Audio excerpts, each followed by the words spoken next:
হঠাৎ করে কেমন জানি আওয়ামী লীগ নিষিদ্ধের একটা গুঞ্জন খুব বড়সড় জোরে সোরে শোনা যাচ্ছে। ঠিক গুঞ্জন এটা বলা যায় না, যখন সরকারের পক্ষ থেকে নানাভাবে এরকম ইঙ্গিত দেওয়া হয় তখন ওইটা ঠিক গুঞ্জন না, ওইটা বড় ধরনের আশঙ্কা সম্ভাবনা এক একজনের কাছে এক এক জিনিস সেটা তৈরি হয়ে যায়। কারণ সরকারের যখন স্বরাষ্ট্রমন্ত্রী বলেন যে আওয়ামী লীগের এই দেশে আর কোনো রাজনীতি করা হবে না, স্বরাষ্ট্রমন্ত্রী যখন বলেন যে আওয়ামী লীগের এখানে মৃত্যু ঘটেছে এবং দাফন হয়েছে তার যে দিল্লিতে, স্বরাষ্ট্রমন্ত্রী যখন বলেন যে আওয়ামী লীগ বলে কোনো সংগঠন নাই, তখন সেটা শুধুমাত্র রাজনৈতিক বক্তব্য এটা তখন মনে হয় না, কারণ ক্রমান্বয়ে তিনি বলছেন। কারণ আওয়ামী লীগ নিষিদ্ধ হোক এই দাবিটা এনসিপির ছিল, তীব্রভাবে এনসিপি এবং জামাতের ছিল, বিশেষ করে এনসিপির। তারা আন্দোলন করেছে এবং নির্বাহী আদেশে আওয়ামী লীগের কার্যক্রম নিষিদ্ধ করেছিল অন্তর্বর্তী সরকার, সেটা হলো 2025 সালের মে মাসে। যখন এটা করা হয় তখন ভাবা যাচ্ছে যে কার্যক্রমে নিষিদ্ধ করা হয়েছে, পরবর্তীতে যখন একটা সরকার আসবে তখন এটা থাকবে না নিষেধাজ্ঞা, তখন তার মতো করে আওয়ামী লীগ তার কার্যক্রম চালাতে পারবে বা আস্তে ধীরে তারা আসবে, এরকম একটা ব্যাপার ছিল। বিশেষ করে ওই সময়টাতে, অন্তর্বর্তী সময়ের ওই সময়টাতে যখন অনেক জোরে সোরে আওয়ামী লীগ নিষিদ্ধ করার ঘটনার কথা উঠেছে, যতবারই উঠেছে এনসিপির তরফ থেকে, জামাতের তরফ থেকে, ততবারই বিএনপি কিন্তু খুবই স্পষ্ট করে বলেছে কোনো রাজনৈতিক দল নিষিদ্ধ করার পক্ষে তারা নন। এবং তারা একই কথা কিন্তু আবারও অনেকবারই বলেছে, কারণ জামাতে ইসলাম যখন নিষিদ্ধ হয় তখনও তারা একসাথে জামাতে ইসলাম নিষিদ্ধ করার বিপক্ষে তারা অবস্থান নিয়েছিল, যে কোনো দলকে তারা নিষিদ্ধ হোক এটা চায় না। কাজে তাদের এই স্ট্যান্ডটাকেই সবাই অনেক বেশি আগ্রহী হয়েছে, কারণ একবার দুবার নয়। বিশেষ করে মির্জা ফখরুল ইসলাম আলমগীর যখন তৎকালীন বিএনপি মহাসচিব, তখন তিনি বারবার বলেছেন যে কোনো দল নিষিদ্ধ হোক তারা কোনোভাবেই চায় না, একেবারেই যায় না। এবং তখন বিএনপির একদম দলীয় সিদ্ধান্তই এরকম ছিল, কারণ দলের সকল নেতাকর্মীরাই তখন এই একই কথা বলছিলেন যে আওয়ামী লীগ নিষিদ্ধ করার পক্ষে তারা না, আওয়ামী লীগকেও কোনো দলকে তারা নিষিদ্ধ করার পক্ষে না। এবং আওয়ামী লীগ যখন নির্বাচন দিকে হচ্ছে তারা তখন ওই জিনিসটাই আরও বারবার বলেছেন। আওয়ামী লীগের কাছে একটা ঘটনা ছিল যে বিএনপি যখন ক্ষমতায় আসবে রাজনৈতিক দল হিসেবে, তখন আওয়ামী লীগের উপরে যে নিষেধাজ্ঞা আছে সেটা উঠে যাবে, আওয়ামী লীগ দল হিসেবে নিষেধাজ্ঞা না, কার্যক্রমের উপর যে নিষেধাজ্ঞা আছে সেগুলো উঠে যাবে, তারা এসে রাজনীতি করা শুরু করবে।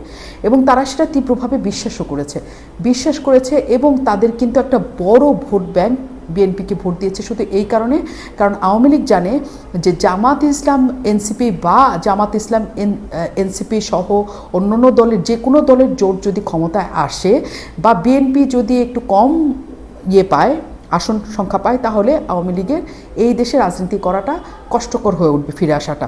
তারা এতখানি বিশ্বাস বিএনপির উপর করেছে যে বিএনপির অনেক ভোট কেন্দ্রে আওয়ামী লীগের নেতাকর্মীরা তারা গিয়েছে, ভোট দিয়েছে এবং তারা তাদের হয়ে কাজও করেছে গোপনে, এমন মাঠের তথ্য আমাদের কাছে আছে। কিন্তু সেই বিএনপি হঠাৎ করে ঘুরে গেল কেন? সেই বিএনপি হঠাৎ করে আমরা দেখতে পাচ্ছি যে স্বরাষ্ট্রমন্ত্রী ভীষণ রকমের কথা বলছেন যে আওয়ামী লীগের নামের কোনো সংগঠন নাই। তিনি বলছেন আওয়ামী লীগ এখন মৃত, তার দাফন হয়ে গেছেন দিল্লিতে। তিনি বলছেন আওয়ামী লীগ নামে কোনো সংগঠন নাই, তিনি বলছেন এটা একটা সন্ত্রাসী সংগঠন, তিনি টানা বলে যাচ্ছেন। এবং তিনি যখন বলে যাচ্ছেন এটা রাজনৈতিক হিসেবে নেওয়ার কোনো সুযোগ এই কারণে নাই যে, কারণ একই সাথে ট্রাইব্যুনালের চিফ প্রসিকিউটর আমিনুল ইসলাম তিনিও একই সাথে বলছেন যে আওয়ামী লীগের দল হিসাবে আওয়ামী লীগের বিচার প্রক্রিয়া চলছে, তদন্ত চলছে এবং তদন্তে তাদের অপরাধ প্রাথমিকভাবে প্রমাণিত হয়েছে। তিনি আজকেই সেটা বলেছেন যে দল হিসেবে আওয়ামী লীগ যে দোষী, মানবতা বিরোধী অপরাধে যে আওয়ামী লীগ দল হিসেবে দোষী সেটা প্রাথমিকভাবে প্রমাণিত হয়েছে। আপনাদের নিশ্চয়ই মনে আছে যে জামাতে ইসলাম নিষিদ্ধ করার ব্যাপারে কিন্তু আওয়ামী লীগ 17 বছর ক্ষমতায় থাকলেও জামাতে ইসলামকে তারা নিষিদ্ধ করার নাই, তারা জামাত ইসলামের কার্যক্রমকে নিষিদ্ধ করে রেখেছিল। এবং জামাতে ইসলামের নিষিদ্ধ করার ব্যাপারে অনেক আলোচনা হলেও তারা কিন্তু নিষিদ্ধ করে নাই, কারণ এইটা একটা পলিটিক্যাল স্ট্র্যাটেজি যে কোনো দলকে তারা নিষিদ্ধ করলে পরবর্তীতে ভোটের অঙ্কে যে আসলে সেই দলের সমর্থন, সেই দলের গোপন বা প্রত্যক্ষ সমর্থন কোনো কিছু পাওয়ার ক্ষেত্রে কোনো দলের জন্য সেটা অসুবিধার জায়গা হয়। আওয়ামী লীগ শুধুমাত্র এই কারণে জামাত ইসলামকে তখন স্ট্র্যাটেজিক কারণে নিষিদ্ধ করে। শেষ মুহূর্তে যখন তাদের পতন আসন্ন হয়ে যাচ্ছিল এবং তারা বুঝছিল যে আন্দোলনের পিছনে জামাতের একটা বড় ধরনের অবদান এবং হাত আছে, তখনই তারা জামাতকে নিষিদ্ধ করার সিদ্ধান্ত নেয়। তারা এই কারণে এই সিদ্ধান্ত নিয়েছিল যে নিষিদ্ধ ঘোষিত কোনো সংগঠন যদি কোনো আন্দোলনের জন্য যায়, তাদের উপর ম্যাসিভ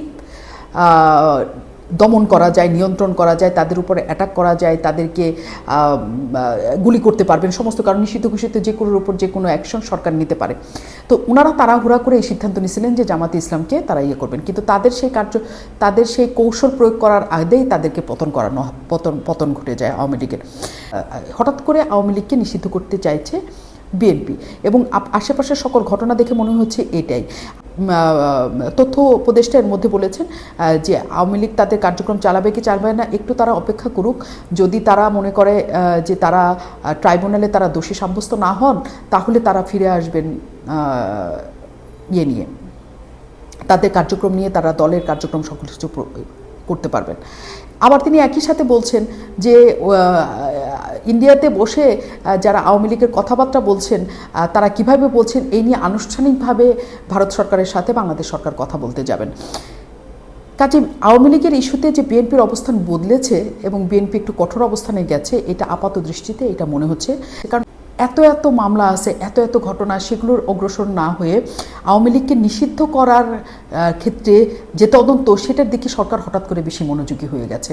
এবং কি প্রসিকিউটর বলছেন যে প্রাথমিক তদন্তে প্রমাণিত হয়েছে মানবাধিকার বিরোধী অপরাধে হচ্ছে আওয়ামী লীগ জড়িত ছিল। এটা যখন প্রাথমিক তদন্ত প্রমাণিত হবে, পরবর্তী তদন্তগুলিতে প্রমাণিত হবে, তখন আওয়ামী লীগকে আইনগতভাবে নিষিদ্ধ করা দেওয়া দ্রুততম সময়ের মধ্যে সম্ভব হবে। এখন বিএনপি এটা কেন হঠাৎ করে চাইছে যে আওয়ামী লীগ নিষিদ্ধ হোক? যদি জামাতে ইসলামকে সত্যি বিএনপি শক্ত প্রতিপক্ষ মনে করে, তাহলে আওয়ামী লীগ নিষিদ্ধ পুরোপুরি হয়ে যাক এটা বিএনপি মনে করার সুযোগ নাই। কারণ মাঠে যত দল থাকবে তত জামাতে ইসলাম চাপে থাকবে। আওয়ামী লীগকে পুরোপুরি নিষিদ্ধ করে দিলে জামাতে ইসলামকে চাপে রাখতে পারবে না বিএনপি। আবার এমনও বিএনপি মনে করছে হয়তো যে এনসিপি এবং জামাত তুলনামূলকভাবে অনেক নরম প্রতিপক্ষ, মানে তাদেরকে কন্ট্রোল করা বা তাদেরকে নিয়ন্ত্রণ করা অনেক বেশি সহজ মোর দ্যান আওয়ামী লীগ হঠাৎ করে আসলে, কারণ আওয়ামী লীগ বিরোধী দল হিসেবে ভীষণ রকমের সরকারি দলে থাকা, তারা যেরকম বিরোধী দল হিসেবে তারা তার চেয়ে অনেক বেশি তাদের সাংগঠনিক শক্তি দেখায়, তাদেরকে সরকার আসলে নিয়ন্ত্রণ খুব বেশি করতে পারবে না।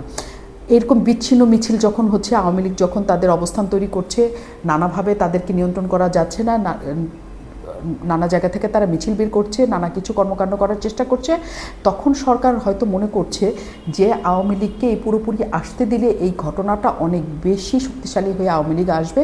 কাজেই তাদের দল হিসাবে যদি নিষিদ্ধ করা যায় তাহলে এটা অনেক বেশি তাদের জন্য ভালো হবে।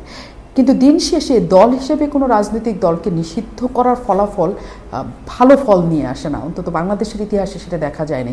বরং নিষিদ্ধ করলে তারা আরও আন্ডারগ্রাউন্ডে অনেক বেশি কাজ করে, ওরা অনেক বেশি অ্যাগ্রেসিভ হয়, অনেক বেশি কাজ করতে থাকে।